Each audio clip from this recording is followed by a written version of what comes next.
우리의 영원한 소망이시며 삶의 반석이신 우리 주님을 찬양합니다. 주여, 이 시간도 성령으로 저에게 오셔서 저희의 마음의 한가운데 좌정하여 주시옵소서.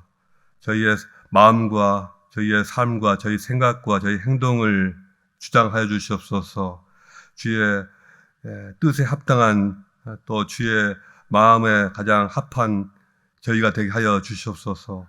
아버지, 저희가 모든 생각하는 것과 또 말하는 것들, 또 꿈꾸고 도모하는 것들이 주님 안에서 이루어지게 하시고 또 성경적인 것들이 되게 하여 주시옵소서. 저희의 삶을 거룩하게 하여 주시옵소서.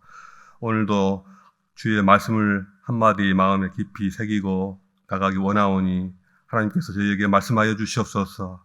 예수 그리스도 이름으로 기도합니다. 아멘.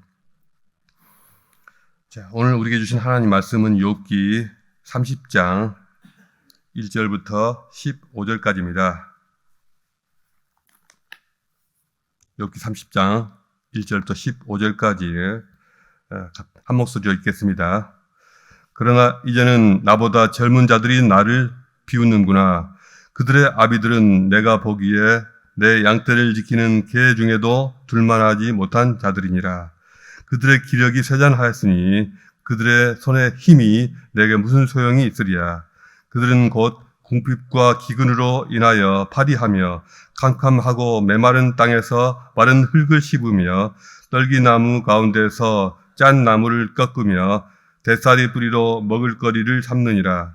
무리가 그들에게 소리를 지르므로 도둑같이 사람들 가운데에서 쫓겨나와서 침침한 골짜기와 흙구덩이와 바위굴에서 살며 떨기나무 가운데에 부르짖으며 가시나무 아래에 모여 있느니라.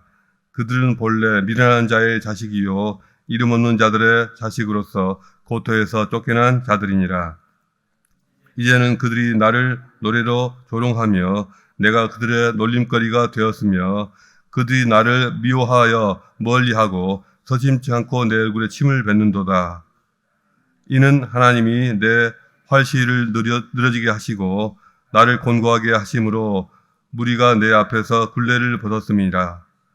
그들이 내 오른쪽에서 일어나 내 발에 덫을 놓으며 나를 대적하여 길을 에워싸며 그들이 내 길을 헐고 내 재앙을 재촉하는데도 도울 자가 없구나. 그들은 성을 파괴하고 그 파괴한 가운데로 몰려드는 것 같이 내게로 달려드니 순식간에 공포가 나를 에워싸고 그들이 내 품위를 바람같이 날려버리니 나의 구원은 구름같이 지나가 버렸구나. 이 말씀으로 함께 나눌 설교 제목은 인간관계가 깨어질 때입니다. 어제 본문 어제 읽어보셨나요? 어제 본문에서는 욥이 존경받던 모든 사람들에게 존경받던 자신의 과거의 삶을 회고하고 있는 것을 보았습니다. 과거에 욥이 빛나는 삶을 살았던 것은 그가 많은 것을 가져서가 아니라 모든 사람들과 건강한 유대관계를 맺고 있었기 때문입니다. 표준 새 번역에 따르면 이렇게 됩니다. 전에 그가 성문 회관에 나가거나 광장에 자리를 잡고 있으면 젊은이들은 그를 보고 비켜서고 노인들은 일어나서 그에게 인사했고 원로들은 하던 말을 멈추고 손으로 입을 가렸으며 귀족들도 말소리를 죽였고 사람들은 욥이 한 선한 일을 다 칭찬하였다고 하였습니다. 욥기에 이런 구절들이 있었다는 것을 새롭게 발견하게 되었는데요. 계속하겠습니다. 이전의 사람들은 기대를 가지고 욥의 말을 듣고 그의 의견을 들으려고 잠잠히 기다렸습니다. 욥이 말을 마치면 다시 뒷말이 없었고 욥의 말은 그들 위에 이슬처럼 젖어들었습니다. 사람들은 욥의 말을 기다리기를 단비를 기다리듯 하였고 농부가 봄비를 기뻐하듯이 그의 말을 받아들였습니다. 욥이 미소를 지으면 그들은 확신을 얻고 욥이 웃는 얼굴을 하면 그들은 새로운 용기를 받았다고 하였습니다. 와, 정말 대단하죠. 한 사람의 인격이 이 정도로 영향력을 발휘할 수 있다니 놀랍지 않습니까? 이게 정말 가능할까요? 오늘날에는 아무리 훌륭한 인격을 가진 사람도 그런 사회적 저명 인사라고 할지라도, 훌륭한 저명 인사라고 할지라도 그 사람을 공격하고 비난하는 사람이 늘 있기 마련인데, 욥의 시대에는 뭐가 좀 달랐던 모양입니다. 어쨌든 그렇게 모든 사람에게 말할 수 없는 존경을 받았던 그 욥이 오늘 본문을 보니까 사회의 가장 밑바닥까지 추락한 것을 보게 됩니다. 모든 가진 것을 잃고 자식들을 잃고 건강과 외모까지 잃어버리고 비참한 삶을 지속하다 보니 모든 사람들이 우습게 보고 함부로 대합니다. 심지어 사회에서 쫓겨난 불황자들에게까지도 조롱과 침뱉음을 당하는 그런 신세가 되었습니다. 그건 그런 자들에게까지 무시를 당하고 모욕을 당하는 것은 모든 것을 다 잃어버린 욥의 초췌한 행적 때문만이 아닙니다. 하나님께 저주를 받을 정도로 큰 죄를 지은 자라는 그러한 사회적 낙인이 더 큰 이유였을 것입니다. 욥의 마음이 무엇보다도 고통스러운 것은 이제 철저하게 외톨이처럼 고립되어서 아무 누구와도 정서적 유대관계를 느끼지 못하게 된 것입니다. 친척과 친구들, 또 그와 좋은 관계를 유지하던 모든 사람들과 정서적 유대관계가 다 깨어졌습니다. 특히나 과거에 관계가 가까웠을수록 그 사람에 대한 배신감과 분노도 크고 상처는 깊었을 것입니다. 사람들과의 유대관계도 깨어졌지만 하나님과의 유대관계도 크게 손상되었습니다. 모든 관계가 다 손상되었고 이제 어느 누구와도 정서적으로 교감하거나 위로를 받거나 힘을 얻을 수 없는 상태가 되었습니다. 치밀했던 관계가 깨어질 때 사람에게 미치는 그 충격과 후유증은 생각보다 훨씬 큽니다. 친구가 어느 날 갑자기 원수가 되고 사랑했던 부부가 서로 돌아서고 또 화목했던 관계가 갑자기 불화하게 되고 서로 축복하던 사이였는데 느닷없이 저주를 쏟아내는 그런 관계가 되는 일이 세상에는 비일비재합니다. 모든 관계가 깨어지고 정서적 유대감이 전부 잃어버렸을 때, 상실되었을 때 사람들은 어떤 반응을 보이게 될까요? 욥의 경우에서 미루어서 알 수가 있습니다.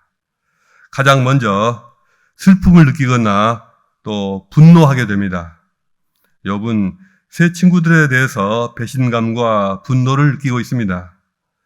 과거의 욥이었다면 마음에 여유가 있었을 때였죠.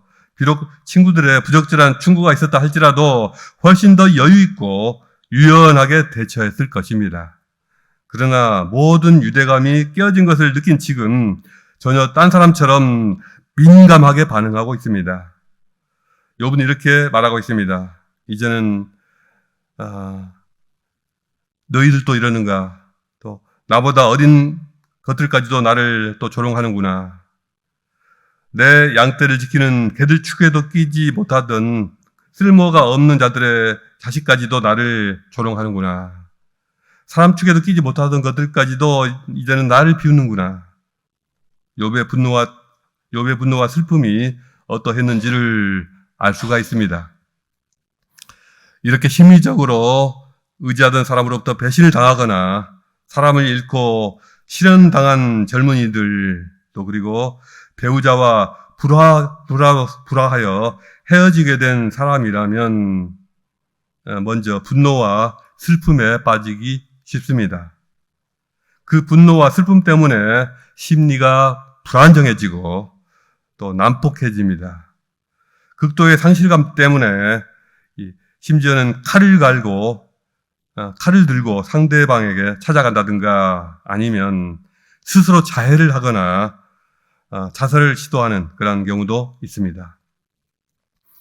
그 단계를 지나서 극도의 그 단계를 지나면 어떻게 되냐면요. 극도의 우울증과 절망감에 사로잡히게 됩니다. 13절부터 15절까지를 보면 욥은 이렇게 부르짖습니다. 저들이 나를 파멸시키려고 하는데도 그들을 막을 사람이 아무도 없구나. 그들이 성벽을 뚫고 그 뚫린 틈으로 물밀듯 들어와서 성난 파도처럼 내게 달려드니 나는 두려워서 벌벌 떨고 내 위험은 간 곳 없이 사라지고 구원의 희망은 뜬구름같이 사라지듯 없어졌구나. 욥은 지금 심각한 증세를 보이고 있습니다. 욥은 공황장애 증세를 보이고 있습니다. 설마 이렇게 몰락한 욥에게 누가 달려들며 누가 쳐들어오기를 하겠습니까? 아무것도 뺏어갈 것도 없는데요. 그저 욥이 심한 우울 증세로 인해서 이 생각이 왜곡되고 망상에 빠져가고 있는 것입니다. 세상 모두가 나를 미워하고 나를 공격하는 듯한 그런 어떤 창난 증세랄까, 마치 또 블랙홀처럼 끝없이 추락하는 듯한 그런 착각에 사로잡히고 있는 것입니다. 이런 공황장애는 모든 의지할 대상을 잃고 타인과의 유대관계를 전혀 갖지 못하고 다 상실해버린 데서 오는 것입니다. 그 상실감과 공허감으로 인해서 극도의 심리적인 불안과 두려움을 느끼고 있습니다. 공황장애 증상은 이렇게 가끔씩 발작적으로 생겨나지만 그런 증상이 없을 때에도 모든 집중력을 다 잃어버리고 술이나 약물에 의존하게 되고 마음에 어떠한 긍정적이고 소망이 되는 것들을 전부 잃어버리게 됩니다. 마치 물을 주지 않은 화초처럼 그 마음에 시들고 메말라가는 것입니다. 눈에는 총기가 다 사라지고 어깨가 축 처지고 얼굴은 헬쓱해지고 피곤이 가득하게 됩니다. 가질 수 있는 것에 대한 소망은 전부 사라져버리고 가질 수 없는 것에 대한 과거에 가졌던 그런 것에 대한 그리움만 마음에 남아 있습니다. 욥이 29장에서 자신의 빛나던 삶의 과거의 삶을 회고하고 있는 것은 바로 이러한 심리 상태를 보여주고 있습니다.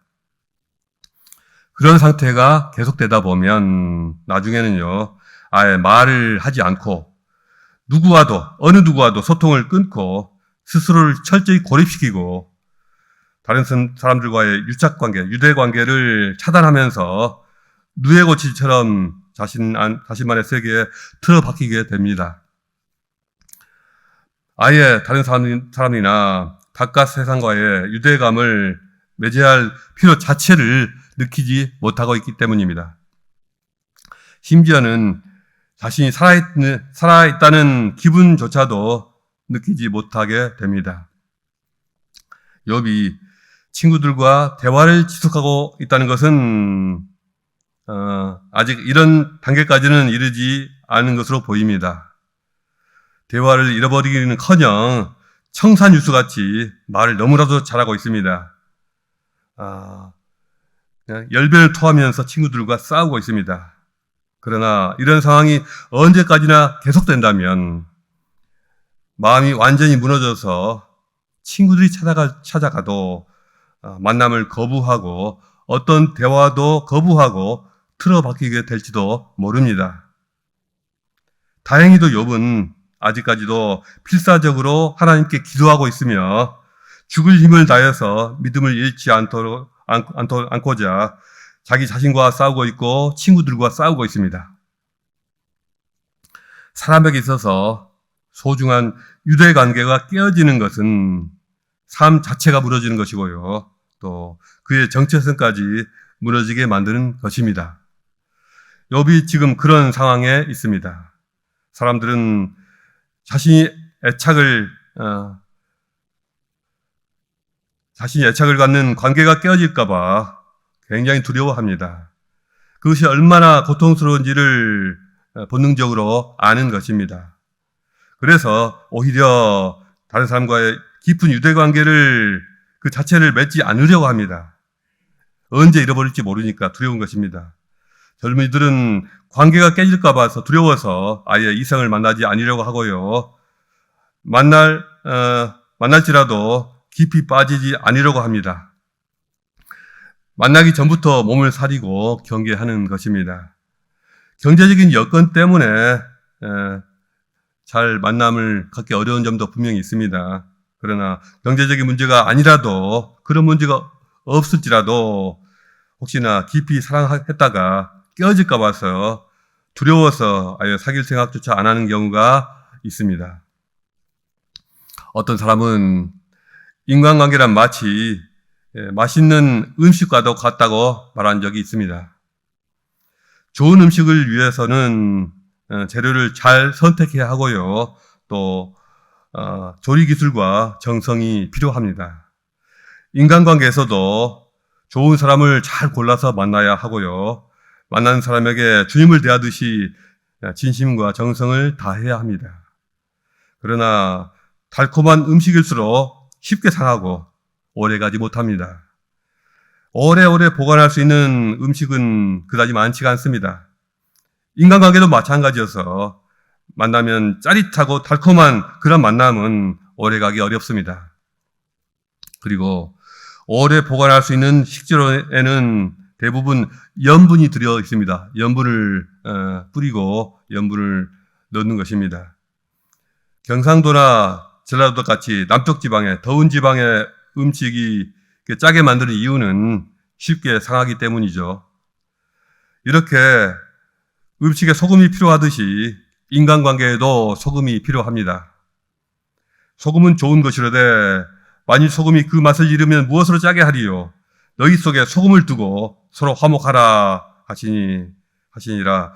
마가복음 9장 50절에서 이런 가르침을 주신 분은 바로 예수님이십니다. 이 말씀으로 알려주시는 것은 인간관계란 마치 음식처럼 쉽게 상하는 취약성을 가지고 있다는 것입니다. 아무리 우호적인 관계라 할지라도 언제든지 변할 수가 있고 또 상할 수가 있으니 소금을 뿌려서 유지 관리를 해야 한다는 교훈입니다. 옛날 사람들은 소금보다 청결한 것은 없다고 생각했습니다. 소금은 깨끗한 태양과 바다에서 나왔기 때문입니다. 소금이 바라는 흰색 그 자체가 청결의 표현이었습니다. 그러므로 이 말씀에는 다음과 같은 의미가 들어있습니다. 너희 안에 그리스도의 영을 받아 깨끗게 하는 힘을 가지라. 이기심과 집착으로부터, 배신감과 쓴 마음으로부터, 또 탐욕과 시기, 질투로부터 성령으로 깨끗함을 받아라. 이런 마음에서 자신을 깨끗하게 하지 않고 이웃과 화목하지 않고는요, 이웃과 화목하기 어렵기 때문입니다. 그리스도의 영으로 충만하여 깨끗함을 받을 때라야 비로소 다른 사람과 지속적으로 진실한 교제 안에서 화목할 수가 있다는 것입니다. 욥은 깨어진 유대관계로 인해서 큰 상실감과 고통을 느끼고 있습니다. 이러한 깨어진 유대관계로 인한 상실감과 고통을 과연 어떻게 극복할 수가 있을까요? 만약 우리가 이런 경우라면 어떻게 해야 할까요? 욥기가 주는 교훈은 사람의 힘만으로는 해결이 안 되며 사실상 치유도 불가능하다는 것입니다. 하나님이 개입하시기 전까지는, 여호와 하나님이 욥에게 나타나시기 전까지는 아무런 해결의 실마리도 보이지가 않았습니다. 하나님의 방법이 아니면 깨어진 관계가 회복되지 않고 또 치유되지 않고 봉합되지 않습니다. 거의 불가능에 가깝습니다. 치유 가능성은 오직 하나님께만 달려 있습니다. 잠언서 16장 7절은 사람의 행위가 여호와를 기쁘시게 하면 그 사람의 원수라도 그와 더불어 화목하게 하시느니라고 말씀합니다. 이 말씀은 깨어진 관계의 치유와 회복의 가능성은 오직 하나님께 있음을 말합니다. 이 세상에는 어떤 관계에 대한 해답도 없습니다. 세상에는 욥을 제대로 이해하고 공감해 줄 사람이 아무도 없습니다. 이 세상에는 진정한 위로란 없습니다. 이 세상에는 욥에게 정당한 판결을 내려줄 수 있는 사람이 아무도 없습니다.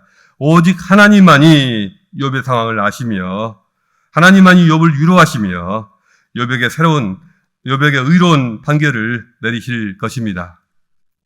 그러므로 우리는 깨어진 관계, 무너진 관계를 붙잡고 어떻게 해보려고 하지 말고 그 이유와 원인을 분석하는데 시간과 에너지를 다 소모하지 말고 과거에 좋았던 시절을 추억하며 그 시절을 그리워하지도 말고 먼저 하나님께 집중해야 합니다. 이미 엎질러진 물을 바라보며 한숨만 쉬지 말고 더 이상 돌이킬 수 없는 현실로 계속 마음 아파하지도 말고 어쩔 수 없는 자신의 상황에만 초점을 맞추지 말고 오히려 하나님께 나아가기를 힘을 써야 합니다. 모든 문제를 내려놓고 하나님 앞에 무릎을 꿇어야 합니다. 하나님께 나가는데 방해가 되는 것은 모든 것을 다 치워버려야 합니다. 하나님께 나가기 위해서 필요하다면 나를 조롱했던 사람이라도 나를 무시했던 사람이라도 용서할 수가 있어야 하고요. 필요하다면 원수라도 축복할 수가 있어야 합니다. 용서는 우리가 해야 할 일이고 회복은 하나님께서 해주시는 일입니다. 우리가 할 수 있고 또 해야만 하는 최선의 길은 오직 하나님께로 돌아가는 길입니다. 돌아가는 것입니다. 그 안에 우리의 의가 있고 우리의 구원이 있고 우리의 위로가 있고 우리의 상급이 있습니다. 주님 안에서 이것을 하나도 잃어버리지 않고 또 다 받아서 영원히 누릴 수 있는 저와 여러분이 되시기를 주님의 이름으로 축복합니다. 오늘 주신 말씀을 묵상하시면서 기도하시면서 또 자유롭게 기도하시다가 돌아가시겠습니다.